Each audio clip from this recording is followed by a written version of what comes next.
Okay, welcome back everybody to Coffee and Art in the Morning. I'm Dee Dee, and I had a couple of things here to show and tell before we got started.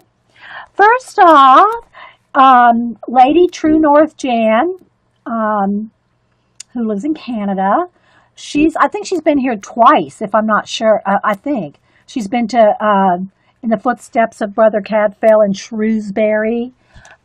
If you have never read Brother Cadfael, it's one of my all-time favorite. I haven't read it, gosh, it's been 20-something years since I I read them, and I really now I want to go back and read a couple of them again. They're older, and if you even if you haven't read the books, you might have seen the PBS series with Brother Cadfael's series. Again, that was probably in the maybe early 90s. I don't even remember when the PBS show came out. But if you've ever read any of the Brother Cadfael mysteries written by Ellis Peters, I've read them all, but it's been a long time. So Lady Jan actually went in the footsteps of the different places where it occurred. And she sent me a copy of this, but she actually got me the real brochure this last trip. Maybe a couple months ago, I'm thinking, a couple months ago. Hey, Twinkle Toes. That she went she and Mr. Bear went on their trip. And she did write me a little note here. Hello there, Miss Dee Dee. Finally, after the computer meltdown and fighting off various bugs, I can finally get this in the mail. For, I know you have a copy, but you have to have the official one from the Abbey.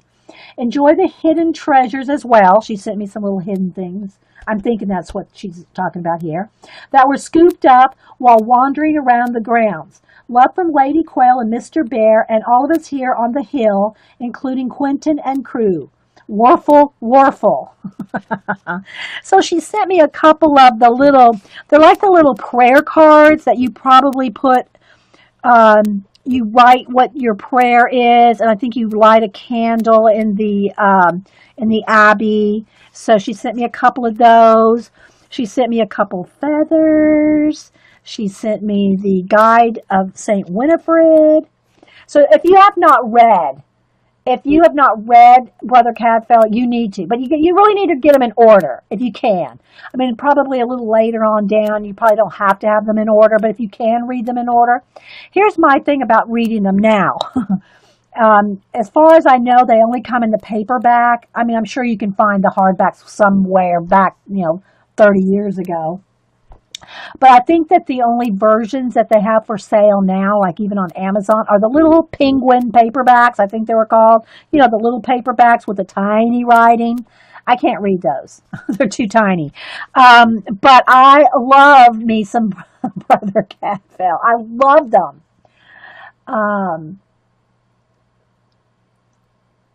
She stopped at your house. Oh, that's right, Mad Rat. She stopped at Mad Rat's when she was over there in UK. So anyway, I'm just going to do a little flip here, talking about all the abbeys and all the different people and the different, like the marketplaces. And what it does is it has little bits of the actual historic place and some of the write-up about the mysteries, Brother Cadfael was wont to snooze behind one of the columns supporting the chapter house roof.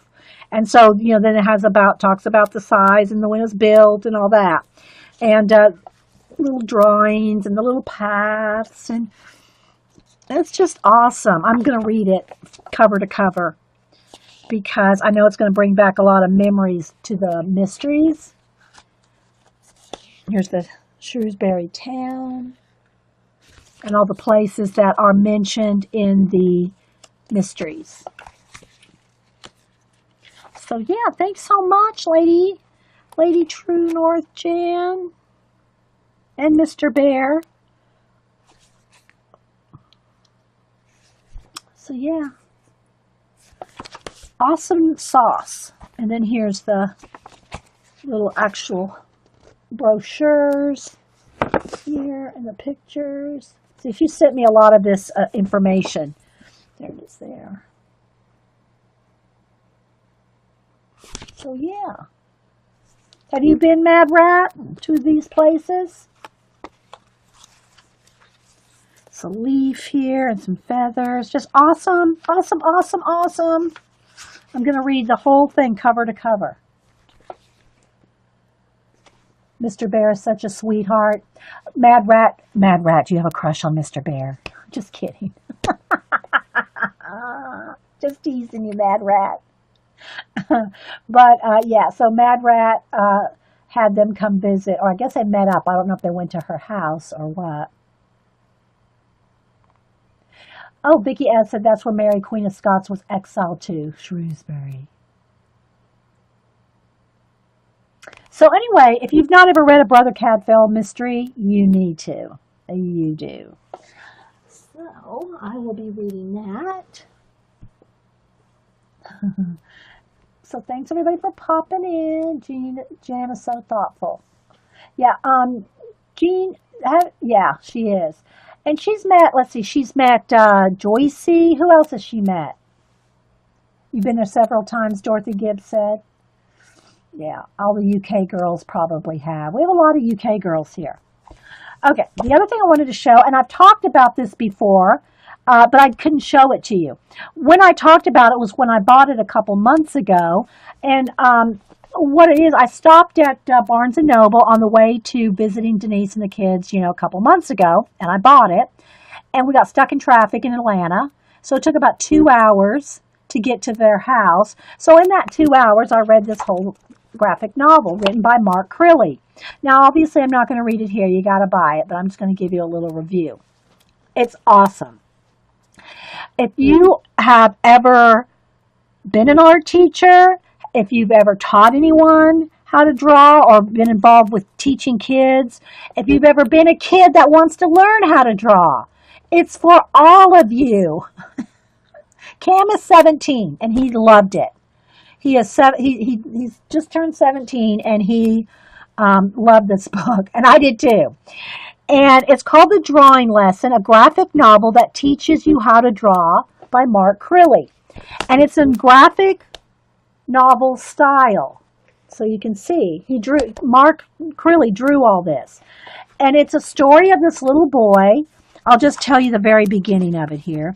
He's a little boy that wants to learn how to draw. And he meets this woman in the park. He meets a woman in the park, and she's drawing. She's sketching in the park. And he is just amazed. He wants to, he goes up to her, starts talking to her. Can you teach me how to draw? And she's not an art teacher. She's just a person that likes to draw, right? She goes, no, I'm not a teacher and all this. But he finally convinces her to give him a few lessons. And not only is it the story of him and her, and their journey together as teacher and student, but he actually gives you drawing lessons in it. So like the first thing I think she does is have him sit down and draw her watch.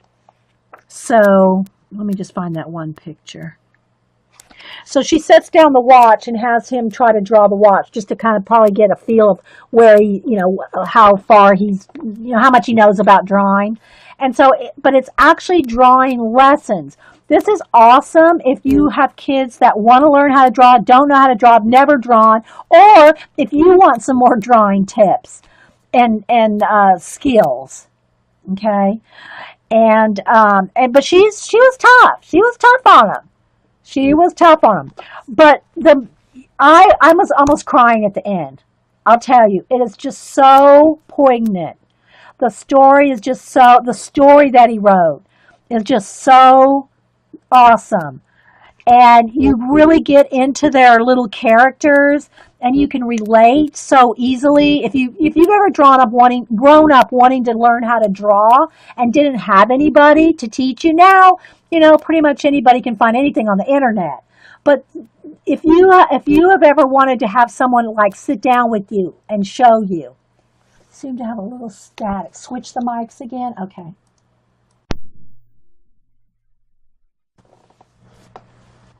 Okay, see if switching the mics has helped. I got a little static in the mics before, so I switched it again. And tell me if that's better, Jean. Testing, testing, testing. And so I love the story of it. The drawing lessons are awesome. Talks about how, the shading and drawing and looking at something and how to see it properly. And, but the very end, I'm not going to tell y'all, but the ending is just, you just want to go, oh, you just want to hug the book and go, oh. So anyway, I would recommend it, but you have to read the whole thing to understand the ending. Okay, to get to what happens at the end. It's still static. Okay, maybe if I just turn the volume down a little, because I am pretty close up. How's that? I don't know if that's any better. I just might be talking loud and close. That might be. Okay, so anyway, I would recommend this, and it's like it's $18.99. It's $18.99. I don't know, maybe you could get it a little cheaper on Amazon, and if you bundle things and have Amazon Prime and all that. I just bought it at Barnes and Noble with just my 10% discount, and I may have a coupon. I don't know, but anyway, I would recommend it. It not again. You might just think it's just like a little story about them, but if there are drawing tips, and it's a good size graphic novel. Let me see how many pages are in it. 137. It's 137 pages, and it's all in graphic novel style. See, so yeah, I would recommend it to anyone that's either ever wanted to know how to draw, or anyone that teaches anyone how to draw. Both. Okay. All right, so there we go. So there's my Mark Crilly, and I'm sure everybody here knows who Mark Crilly is on the internet. I think he was the first. If he wasn't the first artist on YouTube, he was one of the very first artists on YouTube, and he was at least the first YouTuber to hit 1 million subbies. So, and he's written how to draw manga. He's written graphic novels. He's got a lot of books out. And I have bought the manga ones for Cam. I don't have those here to show you. And I think he's on his 4th manga one now. And then he's also written a graphic novel series. It's $12.66 on Amazon right now. Okay. So yeah, I cannot recommend this not enough. I cannot find one thing that I did not like about this book. Okay, so there's that. And let's see. Let me go ahead and show this. I don't want to show school. I don't want to show any schools. Let me cover up the names of the schools and everything. But Cam, in his high school,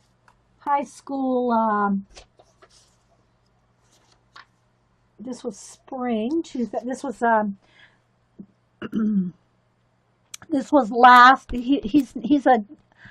This was last year. His last year in school, his school has these. Let me again get all the addresses, and I don't want to show any names or anything, but they have this. I covered up the school names and all, but they publish their own. It's a writing, poetry, art, and photography book. Their high school publishes every year, and so. This is a compilation of the different artists, and again, I'm not going to try to show any names, different artists in their high school, their short stories, their poetry, photography, all done by students. And Cam had one of his pieces in here. So... I mean, the poetry, I mean, I can't believe this is written by high schoolers. I really can't.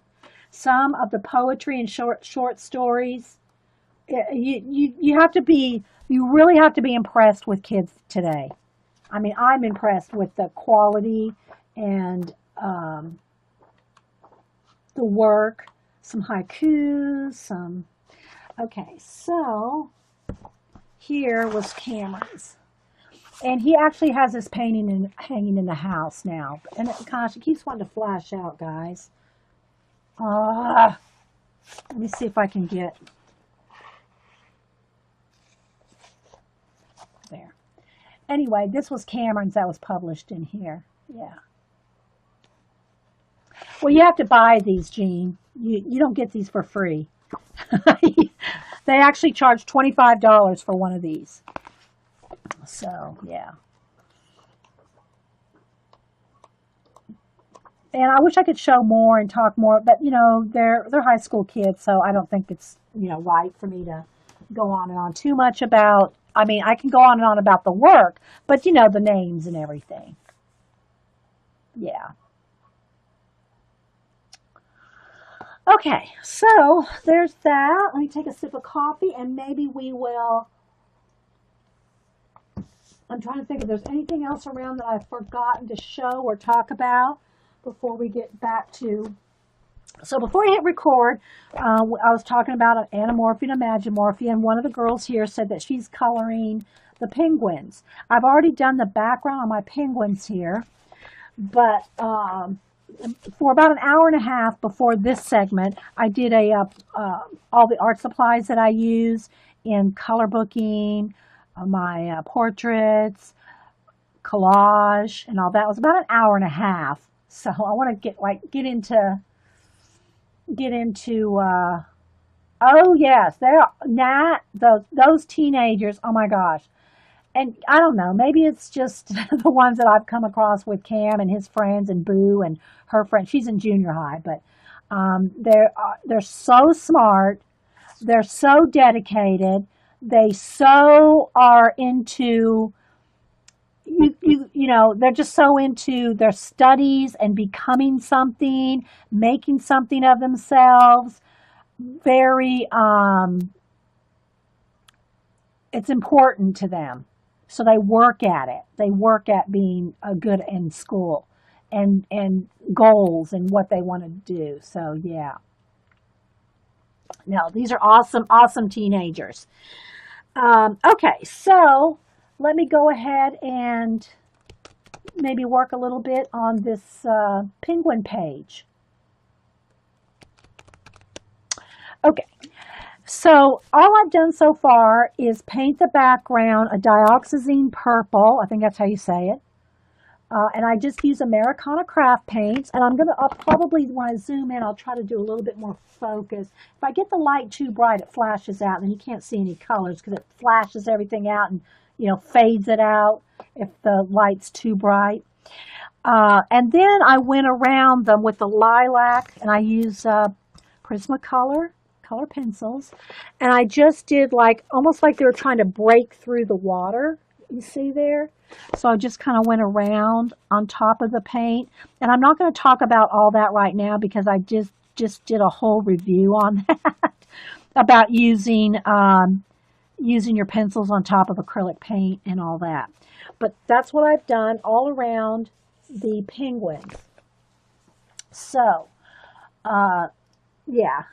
Oh, that's true. And, and I guess maybe it's because, the ones that really see, I'm talking about the teenagers again, if you, like I think you just said, listen to them because they're smarter than you think. I mean, they really are. Okay, so now what I want to do is, for instance, a penguin. Now let's just say you don't know what a penguin looks like, or coloring one. Always just look up references if you're not sure how to color, or you can always I could color these penguins pink if I wanted to, and sometimes I've done that. And I've colored things weird colors. So you don't have to just necessarily color things true to color. Don't give up on your page, Laura. So Laura said that she used a turquoise color on the back. I can't remember which one she said, but she colored the background of her water here, blue, a turquoise, and she could not match it to the pencil, a pencil to match.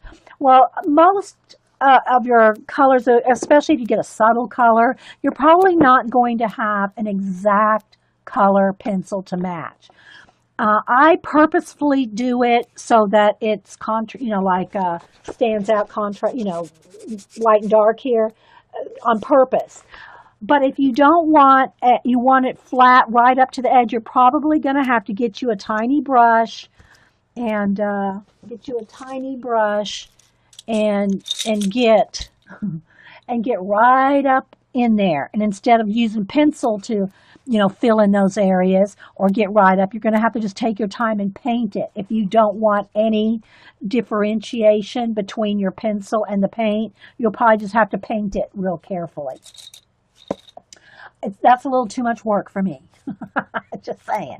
When I do color, because I do portraits in color pencil, pet and people portraits, that I have to be very finicky and very fussy and make it look, like the person that you're drawing or the pet. Especially if it's like a memorial drawing or anything like that, you have to be very exact. Well, when I go to my color books, I want it to look nice. Don't get me wrong. Desert turquoise. Yeah. Don't get me wrong. You want it to look nice. However, I am not going to, be that fussy. Not going to be that fussy because I'm so fussy with my portraiture. Okay.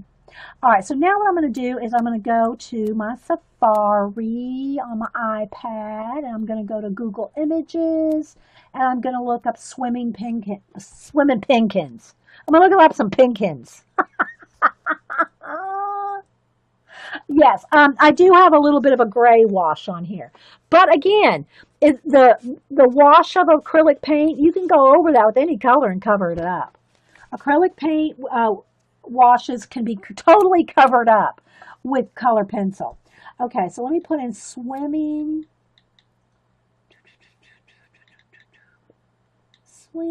penguins.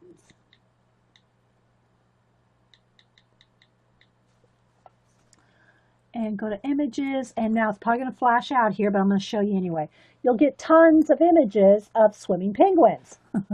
So if you want to find, or just doesn't even have to be swimming ones, but just to find the colors you might like.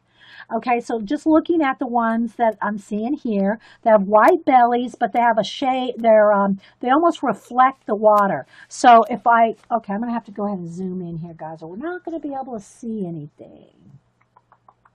Let me get my camera situated here. All right, let's refocus. Where's my little card? My Sherry card. Happy birthday, Sherry, by the way. Let me get my little thing here to focus the camera on.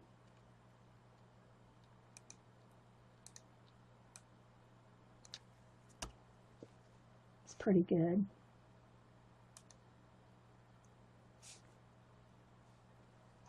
Let me do it again. Hang on.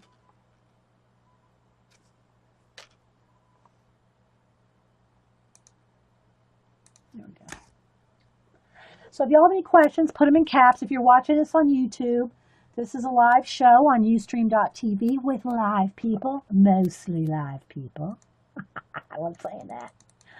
So if you have any questions, put them in caps. All right, so I already showed in the last segment how I store my pencils, whether it's my flesh tones in one thing here or in bundles like this. I bundle my pencils by color bundles.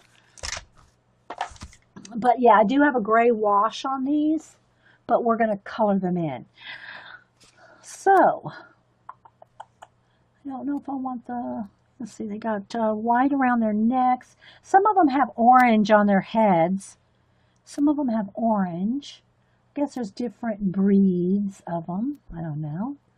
But their bellies seem to reflect the water. Like when they're in the turquoise water, Laura, I'm talking to Laura because she's working on these penguins, so I'm going to tell her.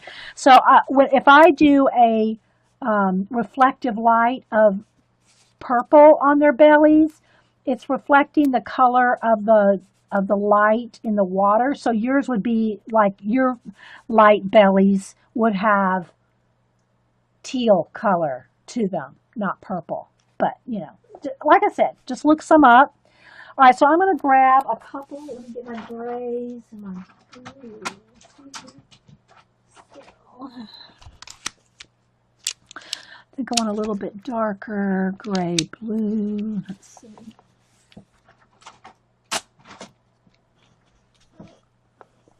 So we're just going to color some penguins. Now, again, I'm going to stress that I don't do as much work, say, on these as I would if I was drawing an animal for an animal poster, or if I was doing a portrait of an animal with, like, if I was doing someone's pet penguin, I'd probably use 10 shades of, you know, blacks, grays, all different colors. But for a color book page, I'm not going to that much work, but that doesn't mean you can't.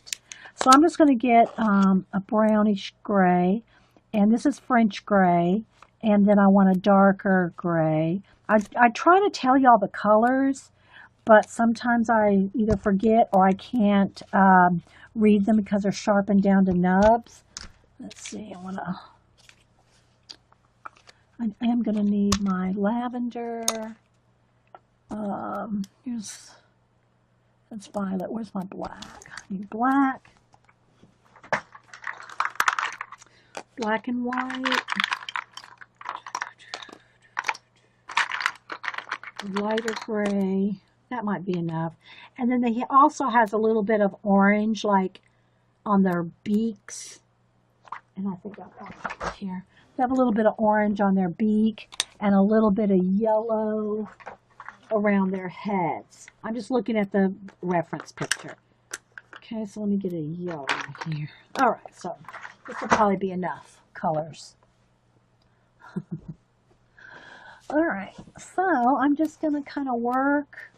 Let's try to get one where you can see different parts of them here. All right, so I'll probably have to sharpen. Got my little bowl here to sharpen. I just have my sharpeners in a little porcelain bowl, and that way I don't have to constantly be bending over the trash to sharpen.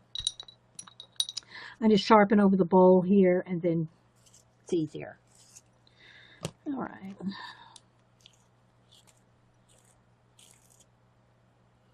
So yeah, if y'all have any questions, just put them in caps. All right. Oh, I need black. Here's my black. So black.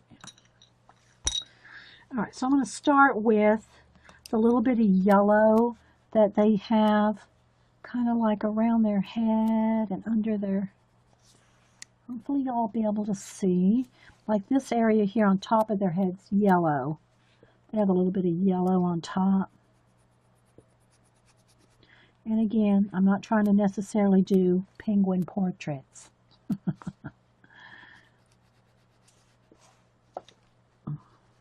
But it's a good time if you have any questions, because I can do this little bit of coloring and answer questions too. All right, so usually when I'm just coloring by myself, I'll do this. I'll just go through all the different areas that are the same. It just kind of makes it, I don't have to think so much about where every little bit is. If I'm, yeah, a sharpener ashtray. Yeah, there you go. It's actually a porcelain, you know, you could do paint in.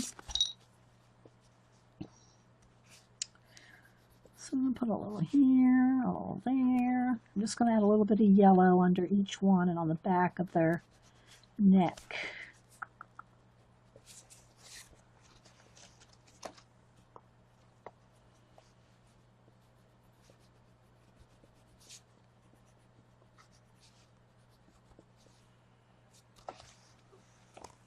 And then they have orange under their, a little bit on their beaks.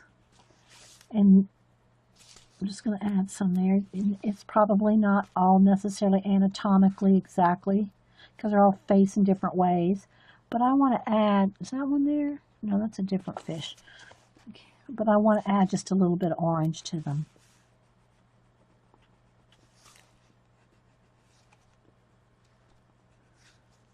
Even though it's probably only on the bottom that you'd see that. So the yellow is, I think it's just lemon yellow, but I can't see it sharpened down.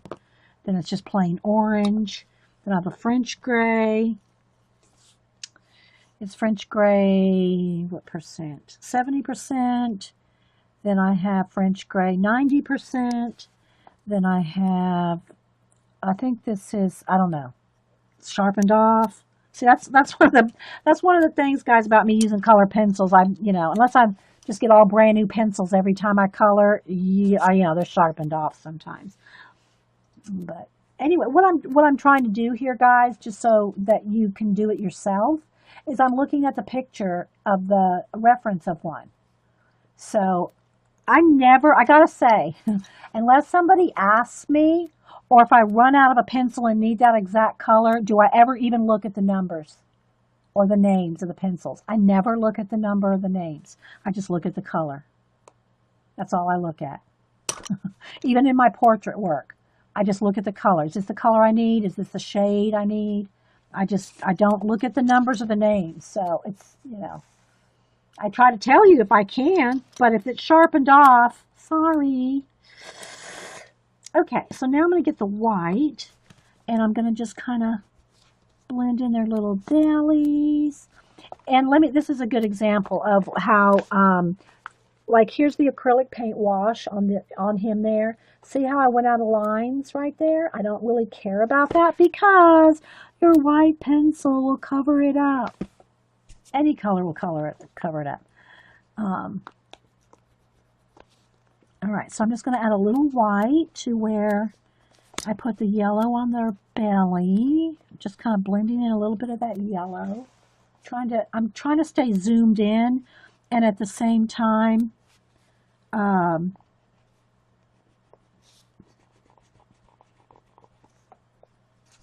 let you see with the camera. So I'm just going to add a little bit of white. But because the colors of the water are reflected in them, I'm going to use the purple instead of like a blue. Like they have a blue and a gray reflective on their bellies in the photographs because the water's blue and it's like reflecting the same color. Because mine are in, hang on guys, my messages froze. Because mine are in purple water, I'm going to put purple in theirs, in their shadows and reflected areas. Okay. And there's really not any hard, fast rules for coloring, guys. There's really not. This is just what I found works for me. I enjoy it. And I'll take a little bit of the white. Oops. I'm trying to stay in camera. And just blend that in a little.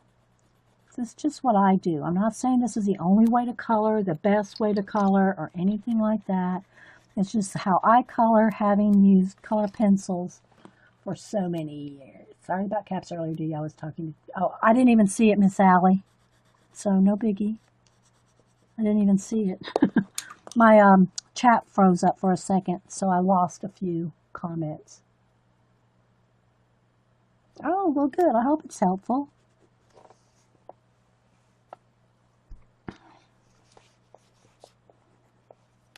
I want his little stomach to show a little more. I'll put a little bit more white along there.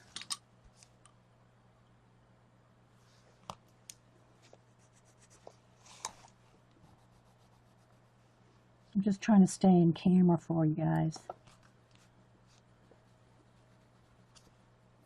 So I'm just doing their little bellies first. And see, their tails just turn into these wavy things. So kind of like I showed you how I did the fire waves on the castle page, you could turn yours into purple if you want. If you want your water waves to be part of the purple, let me go back over here where the orange one is, where my castle is. So you can see here on this one, all my water in the Kerby just his you know, doodle designs. He always has this watery wave looking stuff. Well, see how I turned mine all into fire right on this one? Um, well, Blondie, it is rough. Look. See my pencil there? It's not 100%. Now I could blend it out. I could keep blending that so it's not rough. See how the pencil is not blendy? But I did that on purpose. I'm not quite sure what you mean. If you mean there's texture in there, there's going to be texture in there unless you blend and blend and blend. But I use it to my advantage. Like, look, here. See the background here? I painted it. I painted it with a like a sienna color. And then see my pencil? You can see the pencil marks. If you're talking about pencil marks, we may be talking about two different things. Okay? See? I want that to show. But you can blend that out. I could keep blending that out till you didn't see any pencil marks. And I don't use a blender pencil. Some people like them. I don't, you know, I just don't. I blend everything with a pencil. Then you have to blend. Then if you want this smooth, all right, let me move this out of the way. Let me get my colors here. Then you'll have to get your colors. Let's see, I don't remember what color I used here, like that maybe. And get into my sienna, that's purple.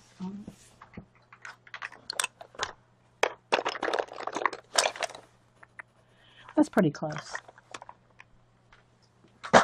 Then what you have to do is blend, just like I do on portraits. I blend and blend and blend and blend and blend and blend and blend and blend. That's the thing. That's what takes the longest in portraits is the skin. I might have 20 layers of skin color, maybe more, to get it completely like, you know, smooth with no pencil marks. It takes a lot of blending. So, you know, like right here, I'm going to try to see if maybe you can see. So like here's some orange or red where I'm going on top of the sienna. Then you'll have to go in here with your sienna and just start blending. And if you don't want any of your color, your paint to show, if you're going to blend out so much that your paint doesn't show, you're going to be here a while. You're going to be here quite a while. But it has to be, I'll tell you the trick to blending is light layers. You can't just bear down and try to color it in. We'll never blend that way. You have to just do it light layers. So there's one light layer, and you just keep blending until you can't see any lines anymore. And I don't even know if that's showing up.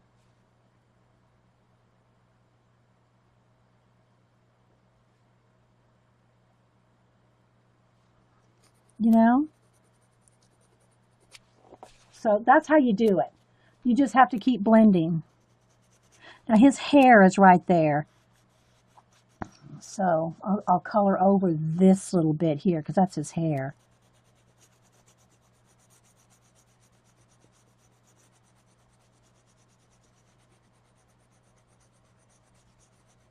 I don't even know if you can see. Yeah, lots of layers. Lots of blending layers. You just got to keep going back and forth. I'm just using 2 colors. You can use 10 colors, like in flesh skin. Okay, so you just got to keep blending. Keep on blending. I like the pencil line. Well, see, you like the pencil lines in mine. Well, but I just like it like that. Like, let's see. Where's my moth? Oh, well, here's some smoke. This is purposefully done to make it look like smoke. See how I left it all rough around the edges? Doesn't mean I can't go in there with a little bit more darker gray in there too, but I like that. And in this particular book, I'm trying out all different kinds of backgrounds. All different kinds of backgrounds to, you know, colors.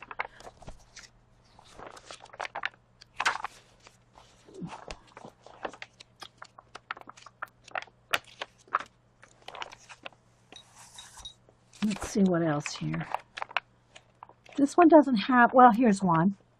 Here's where I did the dark blue, and then see, it's scruffy looking on purpose. It's scruffy looking on purpose.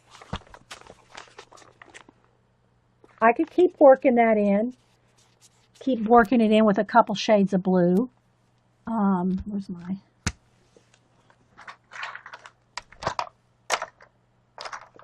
I think this is the blue I used. So if I took this, and probably an indigo, that's my purples, where's my blues? An indigo and a gray. That's my indigo. I think it's in here.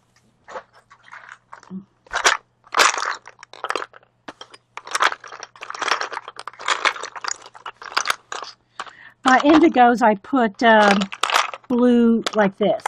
I put blue tape around it because it looks just like a black pencil. And then maybe a gray, a dark gray. Let's see this one maybe. So if I took like a slate blue, an indigo, and I don't know which gray this is, cool gray 70%, I could work on this and get it all blended out. But I don't want to. I want it like that. But just so you can see, you can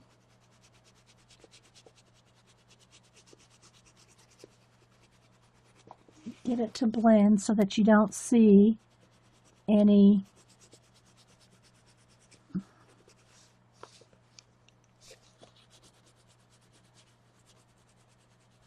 and it's such a light touch. I just can't tell you how light of a touch I'm using. Yeah, scruffy looking on purpose. But I'm just trying to show you how you can blend it out if you want. See how it's starting to blend? Maybe I could do a little bit more down here.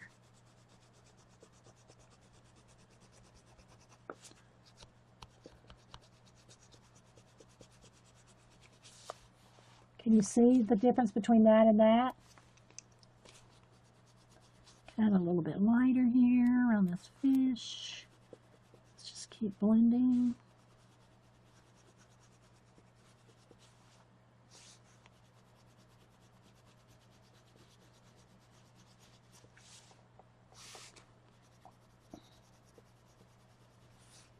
But it takes very time consuming to blend out every little pencil stroke. But you can do it, see? You have taught me so much about color pencil. Oh, you're welcome. I hope so. I hope it, you know. But again, guys, it takes practice. So see, you can start blending that from this to that.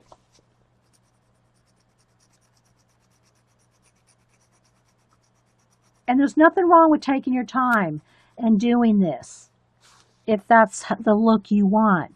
But like I said, guys, I do color pencil portraits, commissions, and so when I sit down with a color book, I don't want to work at my color books. I don't want it to be work, you know? I want it just to be whatever I feel like doing at the time. But you see how it went away? Now I can go back with the light blue and lighten it up if I want, and just keep. But the only way that it works, the only way all this blending works is light layers. And I know I say it over and over and over, but it just, you have to have a light touch or you're not going to get that blend. But you see how it's rough here? I did that, I want it like that. But you can get it to this point just by, you know, constantly blending. See? I hope that was helpful. All right, back to the penguins. Oh, here, this is the one I was looking for. See how rough I did this one on purpose? I wanted this actually to look scribbly because these are going to be mechanical bugs, and I just wanted them to look like they were quaking. You want me to do that again? And to get that quaky look, I did this on purpose. Now I might go in there and do it even a little bit tinier, like maybe, let me get it.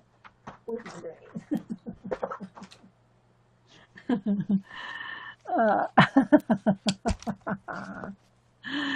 so you can get it a little smaller in there, you know, make it a little bit more detailed.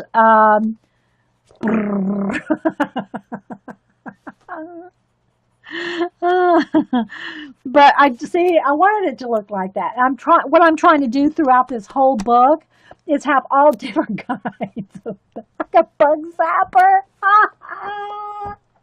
Oh my gosh, love goes a bug zapper. Okay, let me go back to our penguins. All right, let me move some of these pencils out of my way here. My bundles out of the way. I didn't quite mean it like that, but okay. Bug zapper. All right, so let's go back to, whoops, I almost don't want to disconnect us here. Hit my mouse. All right. All right, so let's go back to, I know where I lost all my grays here. My gray, my black, my white, my penguin colors here. Get my penguin colors back. I think that's the same as that one. Maybe not. I think this is the same as this one.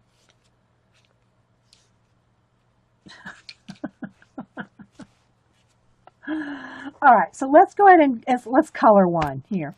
Oh, but what I want to show you is how I'm going to trail these off into the water parts. Okay? Like I did the fire on the castle. What sound do penguins make? When they go through the water. Okay, let's get black here. I'm going to go ahead and start like on his head here. I need to sharpen. Oh, wait, that's my indigo blue. Look, I should have known better. All right.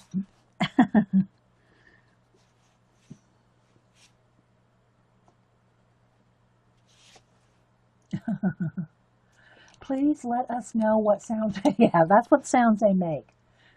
The whoosh of them going through the water.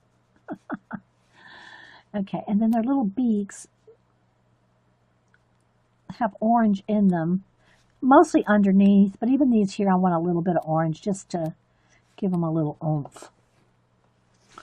Okay. And their heads are pretty, you know, their heads are pretty black, although they would have a little bit of light.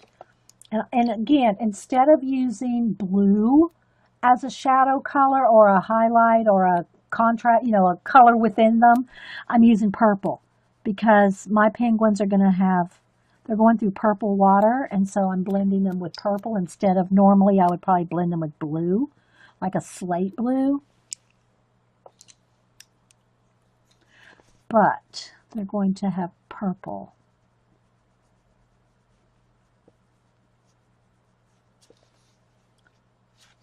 And I might even do a white outline around them. This book needs a recording. And then they have some like dark edges on their fins. So I'm going to go ahead and it's also depending on how the light's hitting them, guys. You know, I'm not going to stress about that. I'm not going to stress about, oh, the light shouldn't be on. I want to have fun with my color books. But you can always look up, you know, I'm looking up references enough to see where the darkest blacks are, like on their heads, the tip of their tails. So I'm probably going to have some black coming in there, but I'm going to turn that in. Look, I'm going to turn this into purple too. I'm just kind of looking at where, you know, how they look, but I'm not necessarily trying to do a photocopy of them.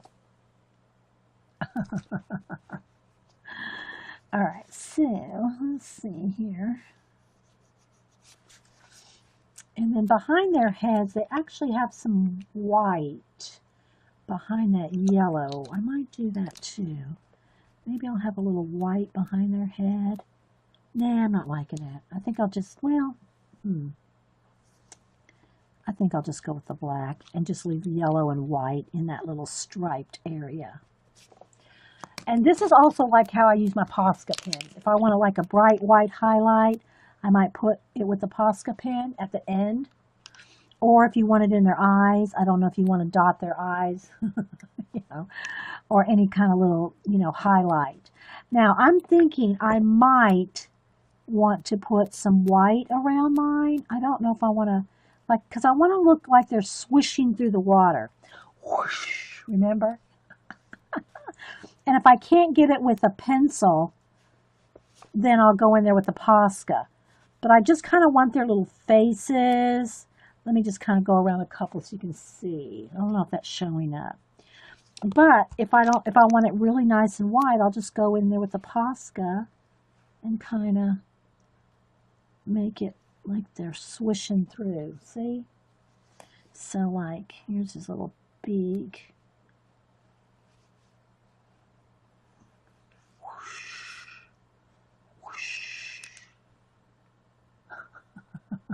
And I might even just do some little whooshes.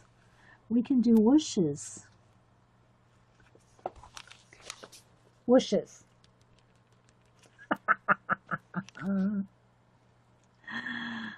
Because you're the boss of your color book. You can do whatever you want. See?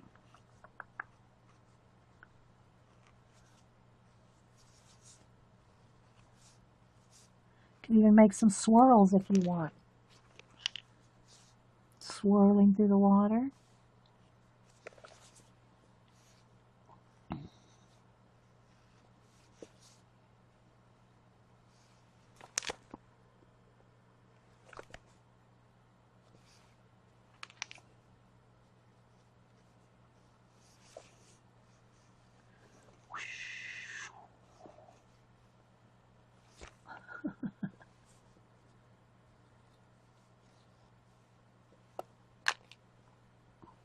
See?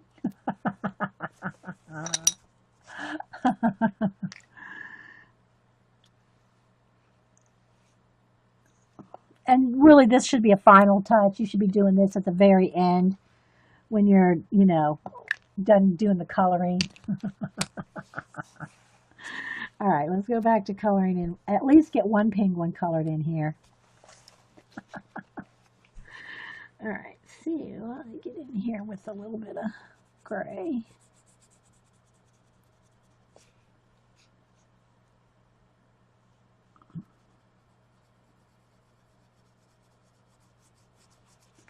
And they are kind of sleek, so they have like different areas of shine and color to them. And like these little white, like if these were going to be little bubbles, I don't really worry about trying to color around every one of those little bubbles. I mean, I kind of go around them generally, but I know I can go in there with paint and make those bubbles white if I need to, or purple.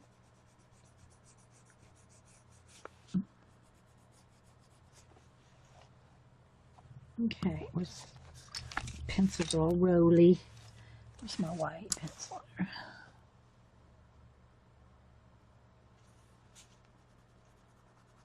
Oh, I want some purple in him. I forgot.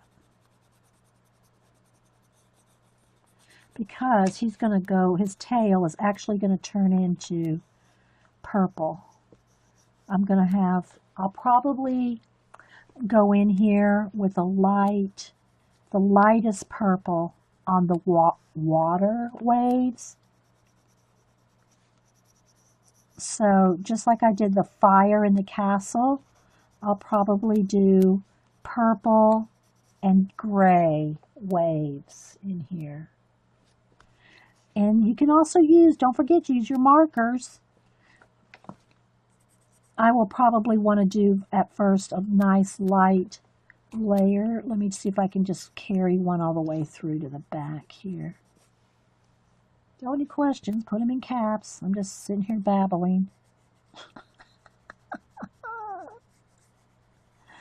Not really, just chatting with you guys. All right, let's see. That wave goes there. You gotta kind of look, and like I said, if you kind of sometimes have to guess where that wave was going, but don't worry, Kerby is not going to email you and say that wave didn't go right there.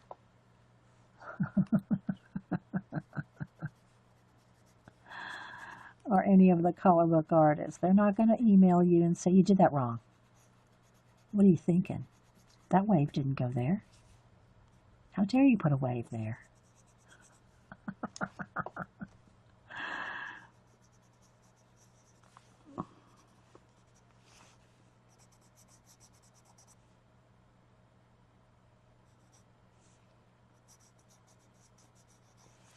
But my penguins are all flowing into that. They're like turning from the water into the penguins.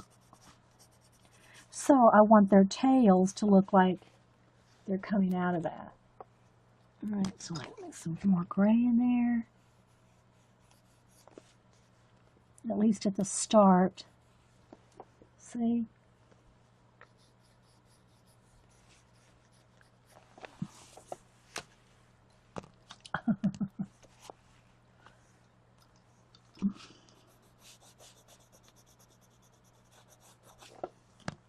And where's my light gray? I probably threw it back in the bucket here.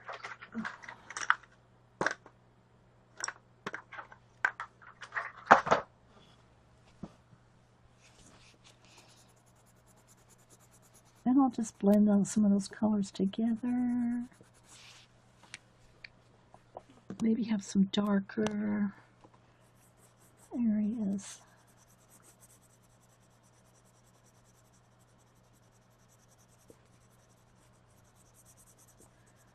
Again, spend as much time as you want. It's your color book.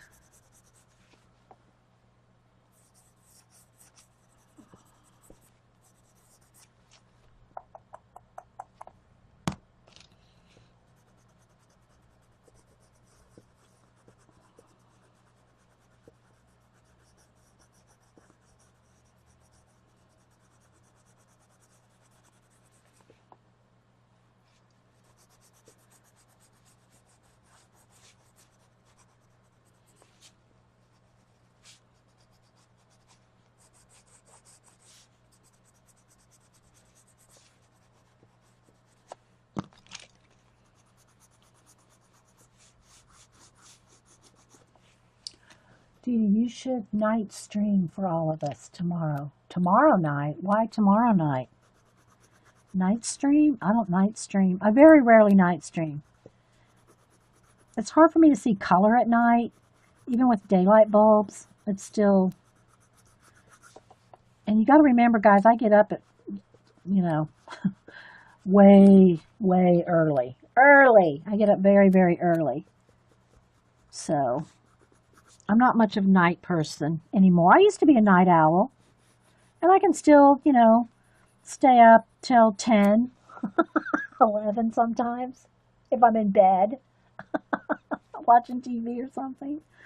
But for the most part, I'm a morning, you know, we get up so early.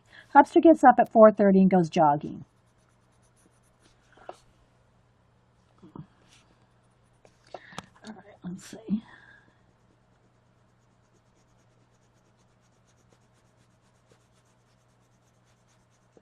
I mean, sometimes, like I said, I'll stay up and watch something on TV or something, but I'm in bed, nodding off, listening to Gene.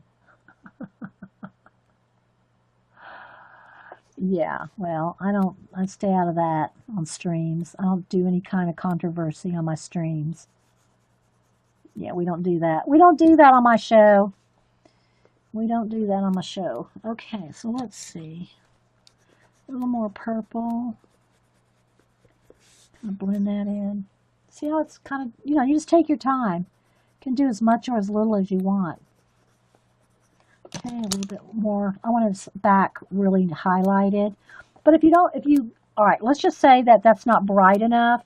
Like I got the white around his neck, and I got some white in his little fins there. Plus, remember, I want his fins to kind of curl, or you're not going to see it much when it starts getting in here, you know, with all the stuff going on. But you can take your paint, and I'm just using a paint pen here, but I want to show you. Let's just say you want a little brighter on his back. Then just get some white paint. I'm just going to open this up. Get it on my finger. Okay. There we go. Let's put a little white paint. Yeah. There's other streamers. What day is tomorrow? Tuesday. Who streams? Someone stream on Tuesday night? I don't remember. On some of the night ones, I don't remember who streams at night. I know Xandra streams on Wednesdays and Sunday nights. Paula streams on when she's off work, Wednesdays and Saturdays. I'm trying to think of who else. All right. So instead though of like a blue shadow on this white, I'm going to put shading of purple along his neck. So can you see a little bit of shading right there? Instead of blue, I put purple because I want them to be kind of, that's what I want them to be, their colors. All right. I spent a little more time on this one just to kind of show you how it's going. Okay, so let's see here. Let's get some gray.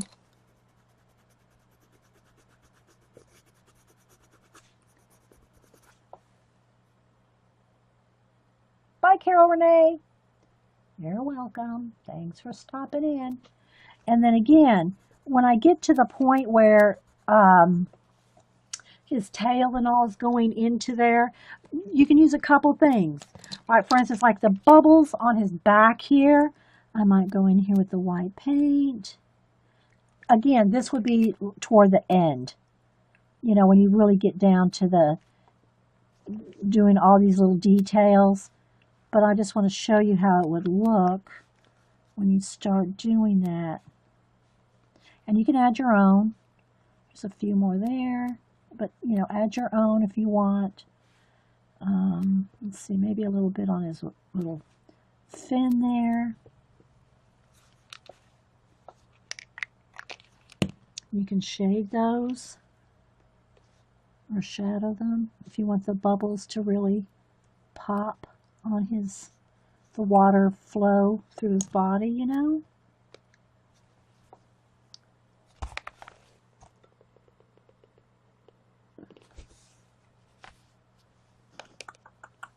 All right, what else? Oh, I wanted to show you how to do this down here. So just like I did the fire on the castle,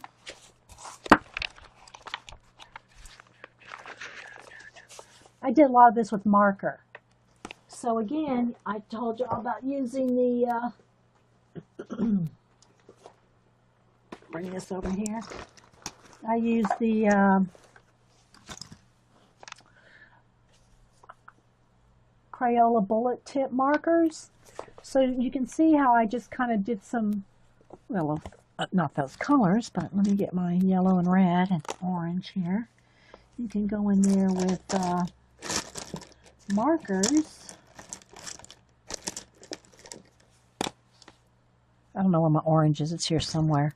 And go in there and do a lot of those kind of things with markers.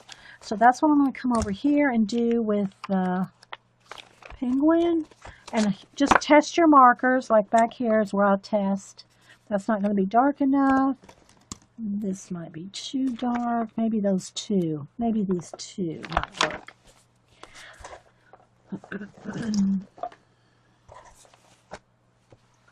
So you see how I kind of lightly colored in the lavender where all the water is going to go? And that's what I'm going to do everywhere. Where all the water flow, those little, they can almost look like clouds. They can look like water. They can look like fire. But they're kind of standard in his backgrounds with all the little elements. All right, here's a big one right here. That's a good example. Let's use this one here.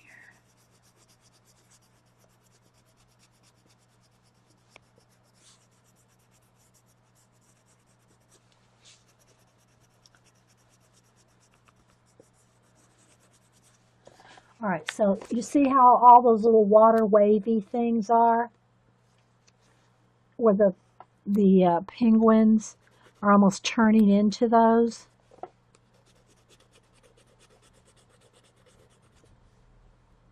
See? See, already started on this one. Yeah, the little swirly doos. Yeah, thanks, Carrie.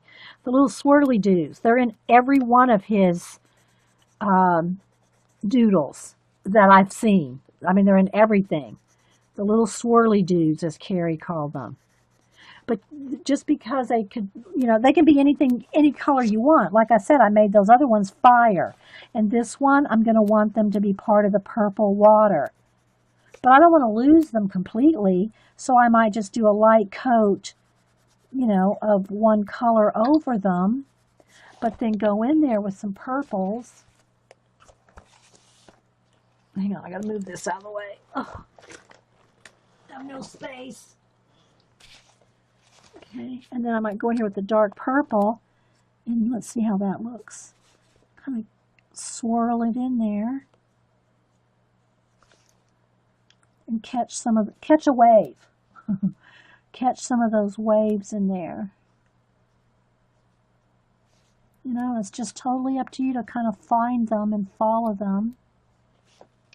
So just find, and again, those little dots of water, they don't have to necessarily be white. They could be the purple colors. I'm just going to do white just so they stand out. But, all right, so let's just say I get in there with that far. I get that far with the, kind of smooth that out.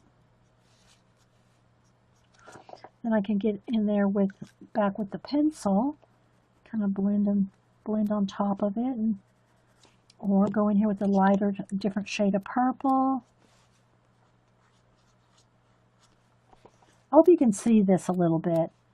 So essentially, what I'm doing is just putting some different shades of purple going through all the fish. Now, you may want to do all the little fish first, before you find all the little waves.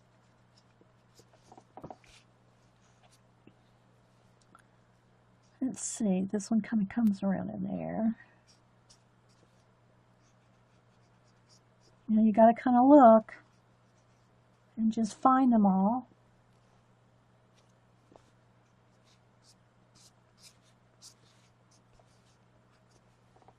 You get an idea? Know what I mean, Vern? And then after you do that, if you want to have some highlighted areas, like with your white Posca or white paint or any color actually, you can get in there with a brush or your Posca pen, and you can get a few little waves going in there, and you can get those little bubbles to stand out.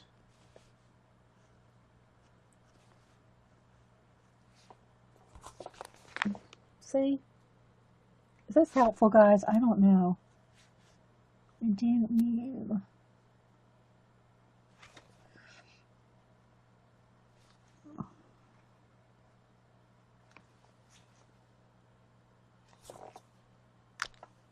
So yeah, add more or less of the bubbles here and there.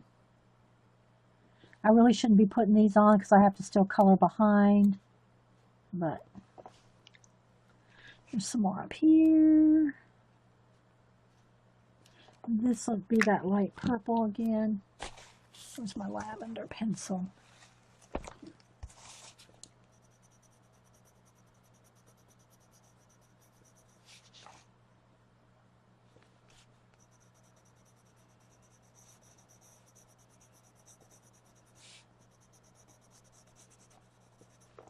And he's turning into, where's my gray? So we've got another one right here.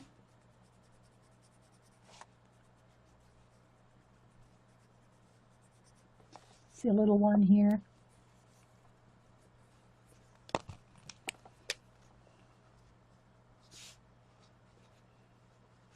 Because I want my penguins to be more on, the purple rather than the blue.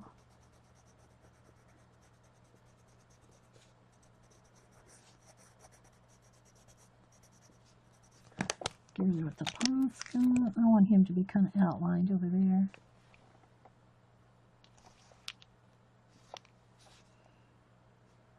So anyway, guys, any questions? Laura, is she still here? Get some ideas for your penguin page. The reason I did this one is because somebody is working on it, and they asked how I was tackling it.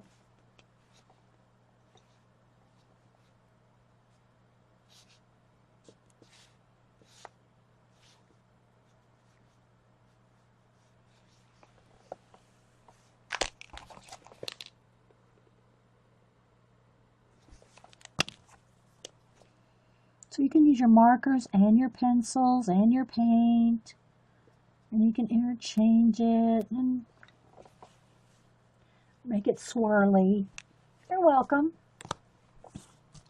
You know, add more swirls if you want. You can curl some in there.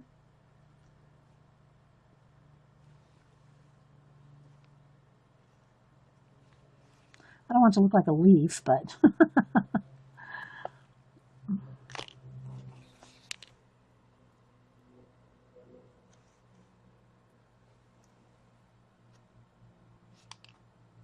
showing the bubbles, yeah. You can do, if you don't have a Posca pen, before I had a Posca pen, as I would just use the back end of a paintbrush or a pokey tool. You know, any kind of a stylus, or a pokey tool, or the back end of a brush, depending on how big you want it to be.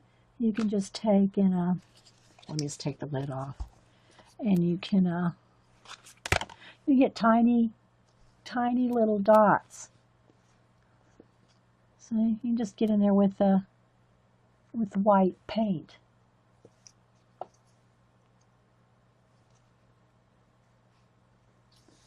It's kind of dry. There we go. So you don't have to have a Posca pen. You can just get in there with little white.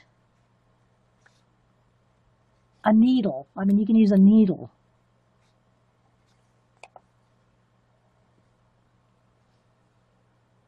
Or splatter. You can just splatter it with a brush. Yeah, you can use a white gel pen. Now, how well your gel pen's going to use, we talked about that earlier too. This is, well, that's a silver. Hang on, let me find a white.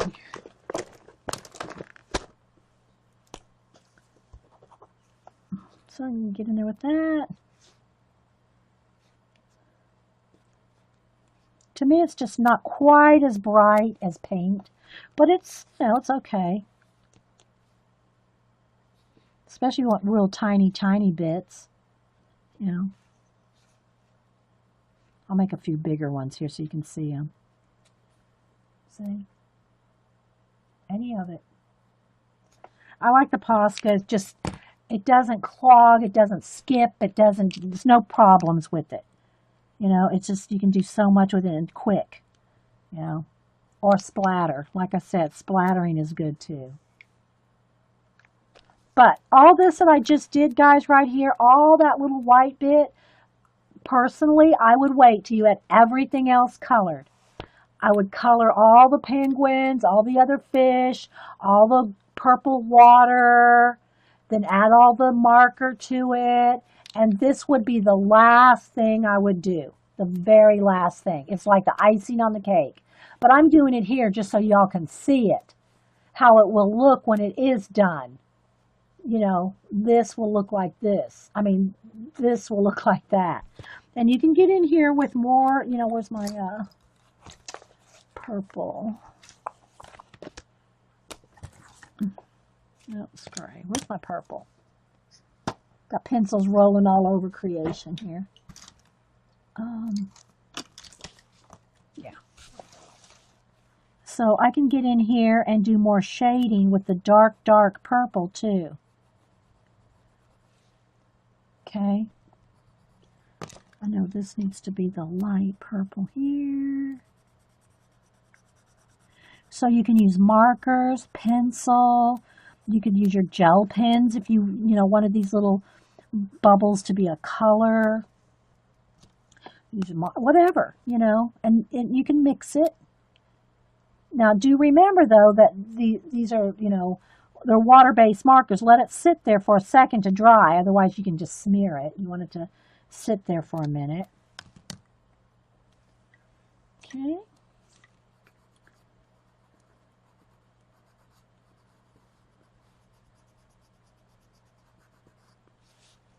And just continue on. Okay, any questions, guys? I've been here about an hour and 15 minutes working on this. Where's my black?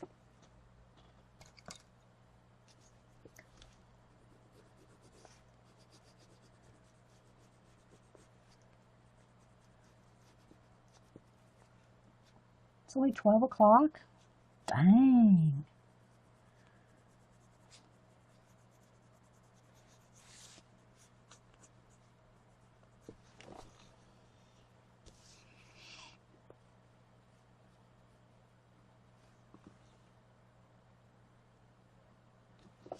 So, yeah, so that's that. Just keep working on that, just like I did over here on the fire in the castle. So you can see this is what it looks like when you start, and it's kind of hard to see all those, you know, what I'm going to have be fire. And then here's what it looks like when you do get that background colored in. See? It really helps you to stand out the individual little doodles when you start coloring it in. Plus I did the little stars with a gel pen. And yeah. And I can always go in here and add lighter, like white highlights on them, or bright yellow highlights with a small brush. Like, let me show you. Let's take a yellow here.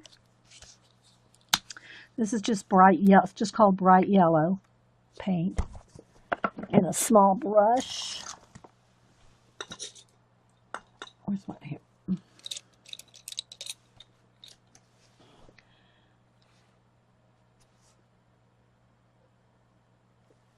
Thank you for the fun. You're welcome. You're welcome, Dragonfly. And you can get in here, and I think I'm going to add a little bit of white to that. It's a little opaque. The yellow. Let's add just a little bit of white. Oh, where's all my whites? I need to go get some more white. It's light buttermilk, but it'll do. I got, oh, there it is, right there. I just saw it. Okay. Because yellow is kind of, yellow is kind of opaque, so I'm going to add white to it, like bright, make it more opaque because it's so translucent, and I want it kind of darker so you can see how you can, you know, touch up tips. Oh, it's a little thick. Don't want it that thick. So you could add like a little bit of yellow highlights on some of the flames if you want them to stand out on the edges here. You can do that. I don't know if that's really showing up, but just some like, some of those like yellow, I mean the wave bits can go in there and make them stand out a little bit. You can do that. But back and forth, guys. You can use your paint, your markers, your gel pens, your color pencils. You know, like here's our, back over here on this castle. Remember when we were working on this last week? And the little, make it look like little bricks. See, you don't have to color every brick. You can essence a brick. I know it's hard to see because it's so tiny, but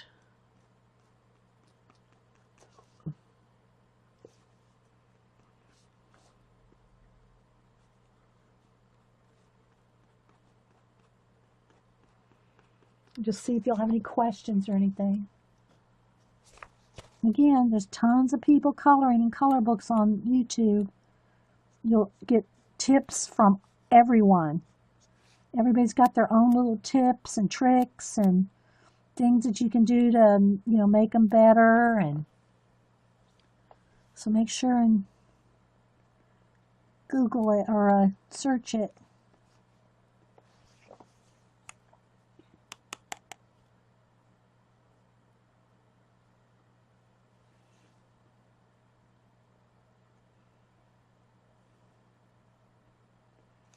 But I love using all different, that's why mixed media is, because you can use a little of everything. A little of everything.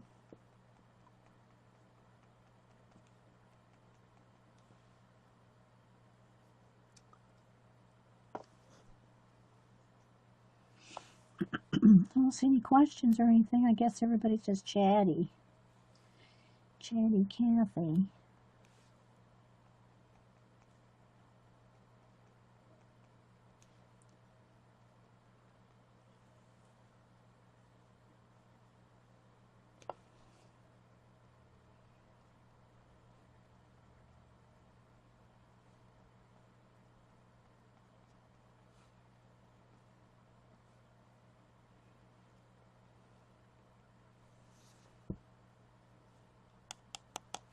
Let's the chat close. Let me make sure.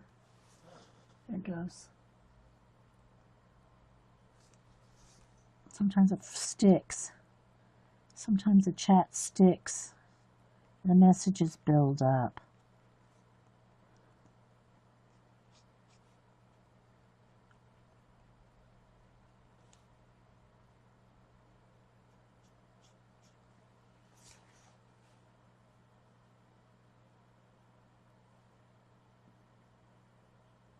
Oh, I didn't see Vicky BR leave. Vicky, Alligator Vicky. Anybody see how she was doing?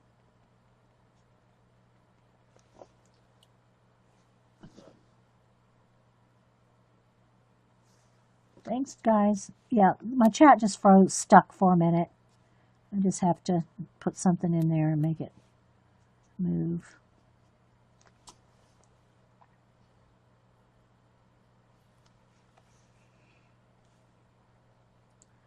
But you can take as long or as little as you want. If my mods are here, Carrie's here, Janet's here, Sherry, y'all want to do a couple of giveaways of my art, my Happy Meal collection that are all, in the sleeves already? I sent out a bunch last week. I'm trying to send out, some all month long. They're already bundled. I already have a bunch made. As long as my mods are here to help me herd cats. I love saying that. Because it's like herding cats to do giveaways.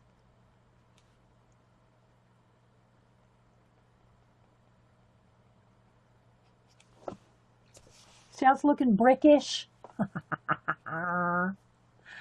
Get out your cat herding gloves, Carrie. So you can see I'm just like working a little bit, like I haven't done right there. Let me do that right there. So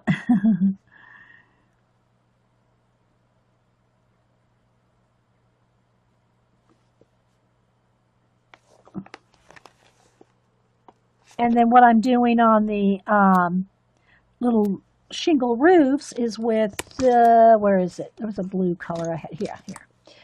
A blue-gray color, and I'm just doing kind of like little waves, like little, ripples to kind of give you the shingle look rather than the same as the brick. See? I don't know. It's pretty tiny to show up.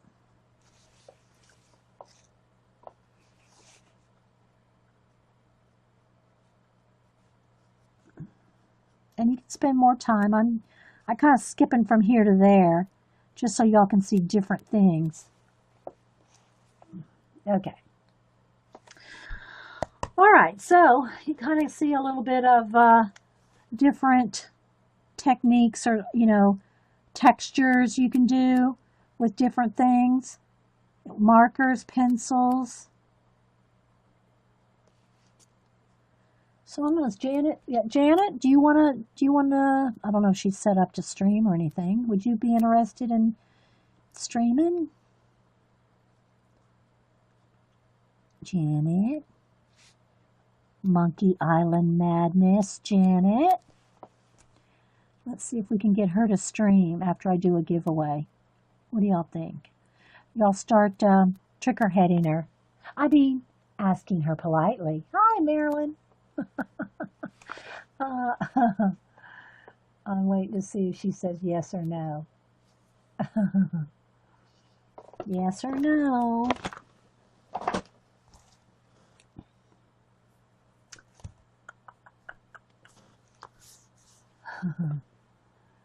All right, so let me go to random.org here. Did we get an answer from her?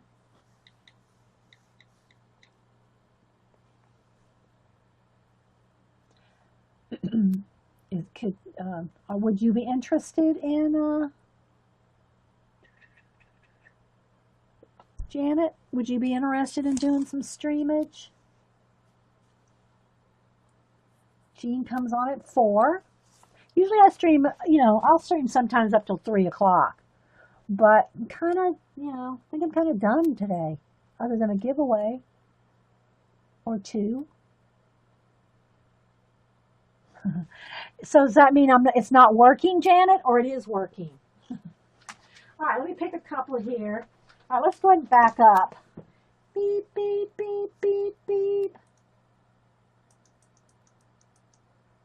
All right, let's refocus. Let's focus.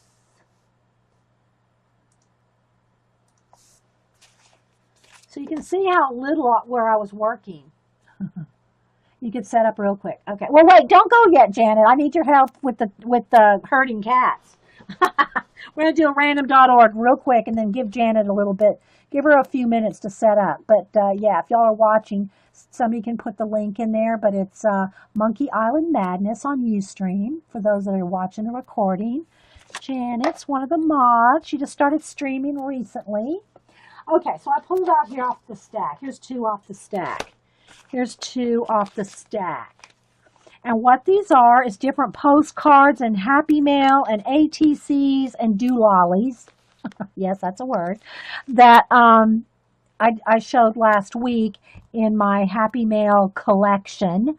That I've kept, if there was a note attached to it or a letter, I've cut that off and re-signed the back if there art from anybody.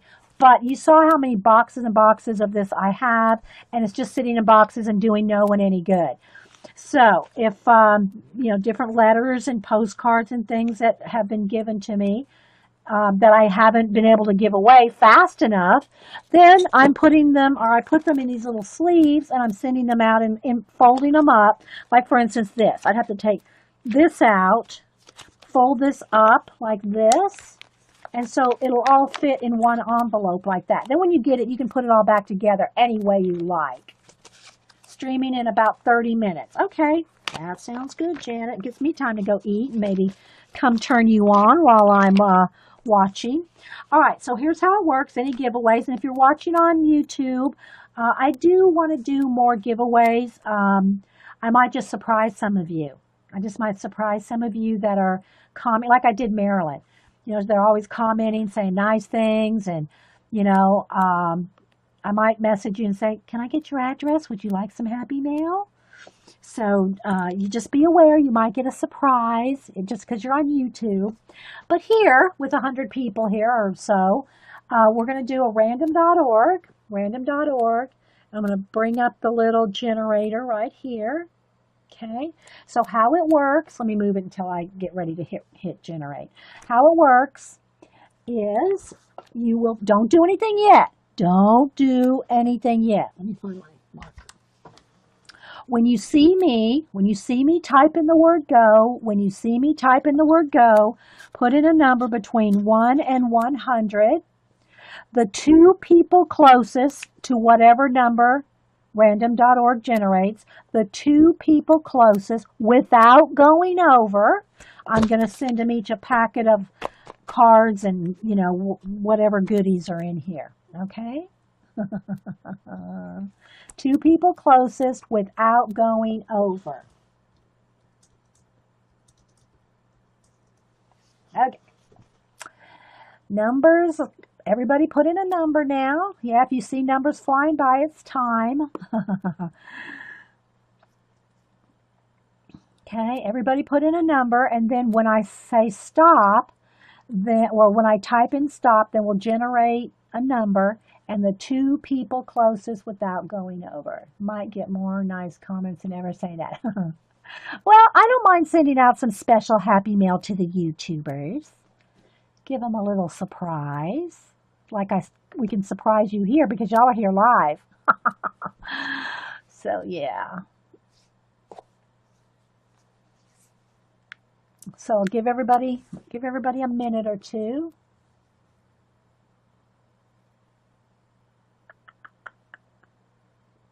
Oh, Carrie's not putting a number because she won one last week.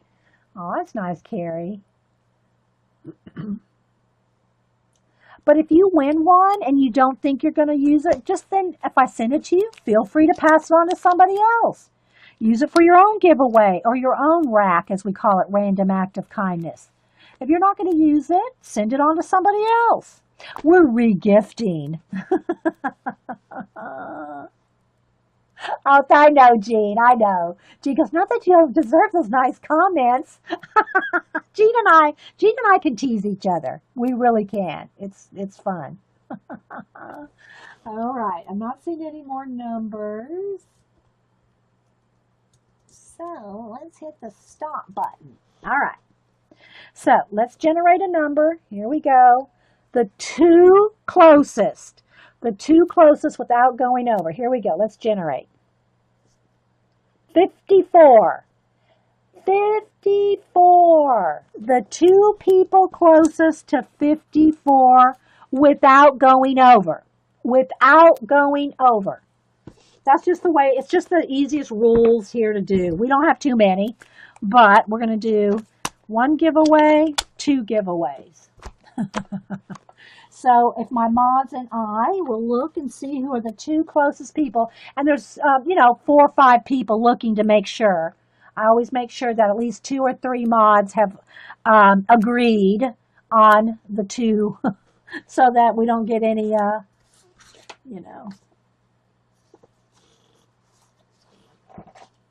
All right. So, Carla and which Kathy? K-Bird Kathy. Okay, so Carla, who always says she never wins anything, and K-Bird Kathy. K-Bird Kathy and Carla. There we go. Carla and K-Bird Kathy. Congratulations. What were their numbers? Can y'all tell me their numbers? What were their numbers, Carrie?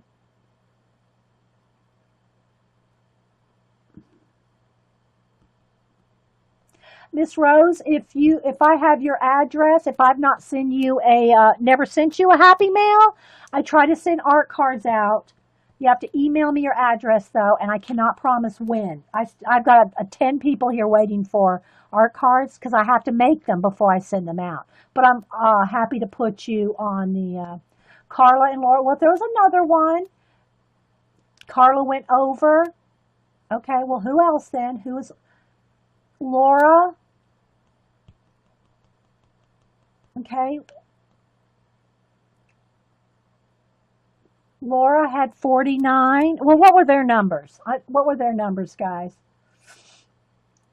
All right, I'm going to go ahead and stop the recording, and my mods will figure it out. But it might be Carla, Kathy, and Laura. But I got more of these, guys. I got more. We'll throw in another one.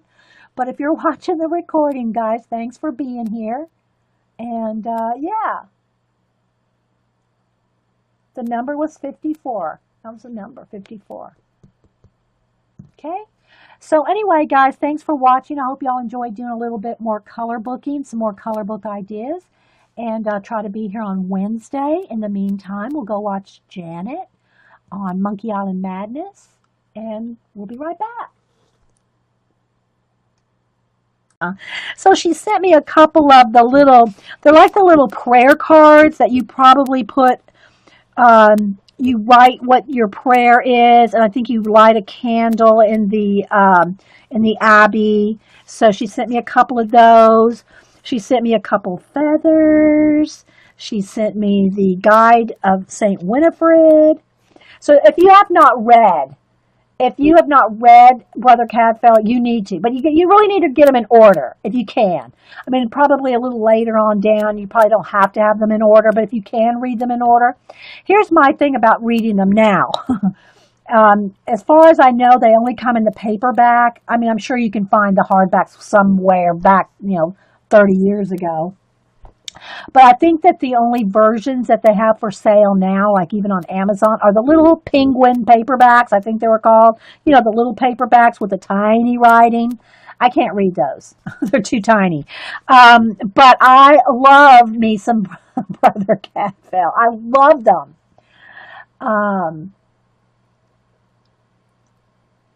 She stopped at your house. Oh, that's right, Mad Rat. She stopped at Mad Rat's when she was over there in UK. So anyway, I'm just going to do a little flip here, talking about all the abbeys and all the different people and the different, like the marketplaces.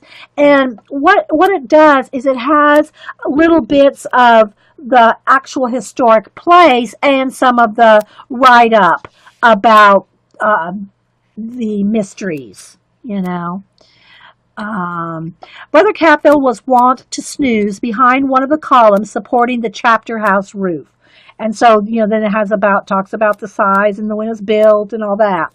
And little drawings and the little paths. And it's just awesome. I'm going to read it cover to cover because I know it's going to bring back a lot of memories to the mysteries. Here's the Shrewsbury town. And all the places. Don't know how to draw, never drawn. Or if you want some more drawing tips and skills, okay.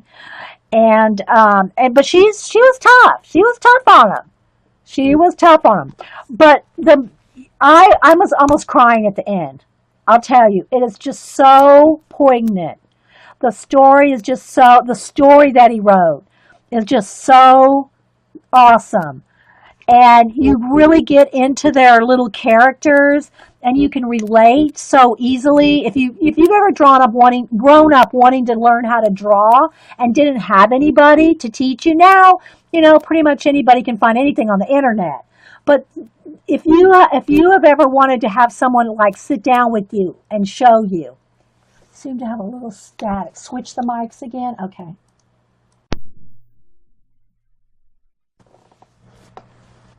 Okay, see if switching the mics has helped.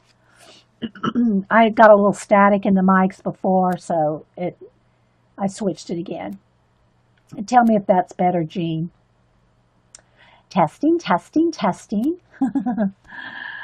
And so I love the story of it. The drawing lessons are awesome.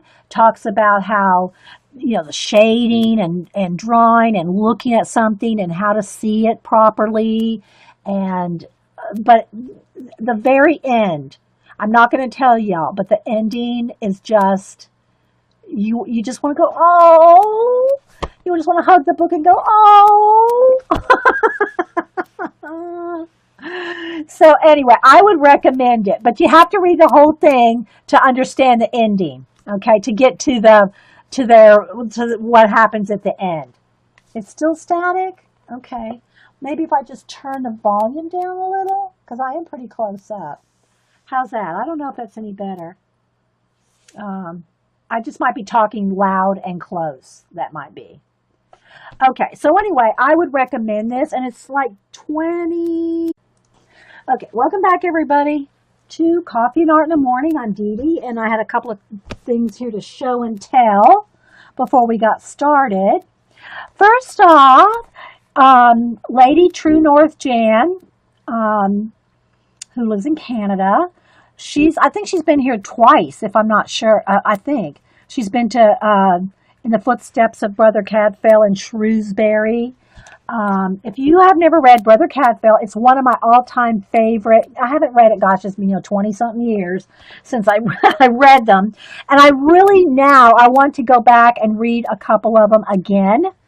They're older, and if you haven't read the books, you might have seen the PBS series Brother Cadfell's series. Again, that was probably in the maybe early 90s. I don't even remember when the PBS show came out. But if you've ever read any of the Brother Cadfell mysteries written by Ellis Peters, I've read them all, but it's been a long time. So Lady Jan actually went in the footsteps of the different places where it occurred. And she sent me a copy of this, but she actually got me the real brochure this last trip. Maybe a couple months ago, I'm thinking, a couple months ago. Hey, Twinkle Toes. That she went she and Mr. Bear went on their trip. And she did write me a little note here. Hello there, Miss Dee Dee. Finally, after the computer meltdown and fighting off various bugs, I can finally get this in the mail. For, I know you have a copy, but you have to have the official one from the Abbey. Enjoy the hidden treasures as well. She sent me some little hidden things. I'm thinking that's what she's talking about here. That were scooped up while wandering around the grounds. Love from Lady Quail and Mr. Bear and all of us here on the hill, including Quentin and crew. Warful. That are mentioned in the mysteries. So yeah, thanks so much, Lady True North Jan and Mr. Bear. So yeah, awesome sauce. And then here's the little actual brochures here and the pictures. See, she sent me a lot of this information. There it is there. So yeah. Have you been, Mad Rat, to these places? It's a leaf here and some feathers. Just awesome. I'm going to read the whole thing cover to cover. Mr. Bear is such a sweetheart. Mad Rat, do you have a crush on Mr. Bear? Just kidding. Just teasing you, Mad Rat. But yeah, so Mad Rat had them come visit, or I guess they met up. I don't know if they went to her house or what. Oh, Vicky S. said that's where Mary Queen of Scots was exiled to, Shrewsbury. So anyway, if you've not ever read a Brother Cadfell mystery, you need to. You do. So I will be reading that. So thanks everybody for popping in.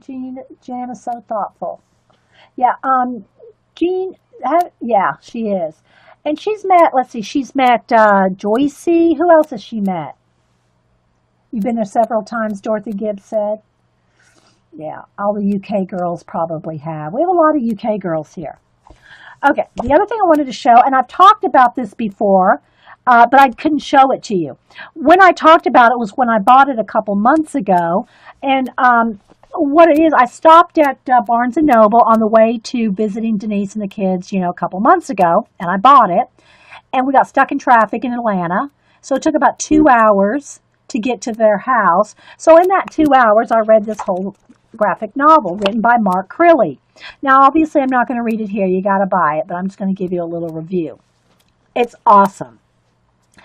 If you have ever been an art teacher, if you've ever taught anyone how to draw or been involved with teaching kids, if you've ever been a kid that wants to learn how to draw, it's for all of you.